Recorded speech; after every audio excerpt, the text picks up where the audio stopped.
The news came not as a triumph, but as a terror. Following the premature death of King Edward VI in July 1553, Jane was brought before the Privy Council and informed that the king, swayed by Dudley, had named her his successor, bypassing his own half-sisters, Mary and Elizabeth.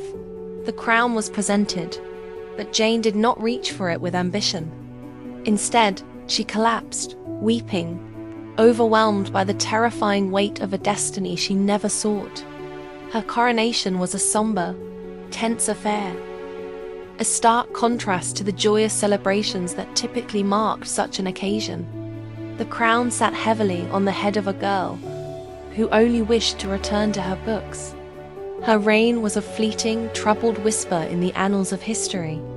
The throne room, once the heart of the kingdom, often sat unnervously empty, its grandeur mocking the Queen's fragile authority. While Jane and her council debated within the stone walls of the Tower of London, a groundswell of support was building across the country for the rightful heir, Mary Tudor. The common people saw Jane not as their chosen queen, but as the puppet of the despised John Dudley. Montage scenes would show the public sentiment turning, their cheers rising not for Jane, but for the Catholic princess they believed was their true sovereign. The 9-day Queen's power was already beginning to crumble. The betrayal was swift and absolute. Seeing the tide of public opinion turn decisively, the very men who had placed the crown on Jane's head abandoned her. The Privy Council, in a desperate act of self-preservation, declared their allegiance to Mary Tudor.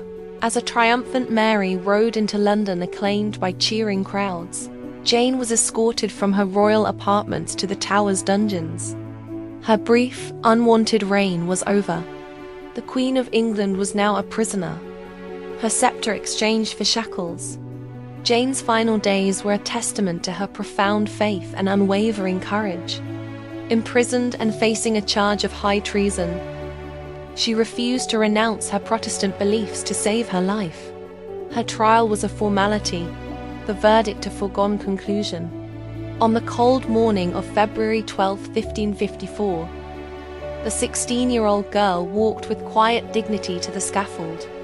In her final moments, she recited a psalm, her voice clear and steady, cementing her image not as a usurper, but as a martyr. She was a victim of the brutal political machinations of others, a scholar forced into a role she never desired, whose tragic end serves as a somber reminder of the human cost of ambition.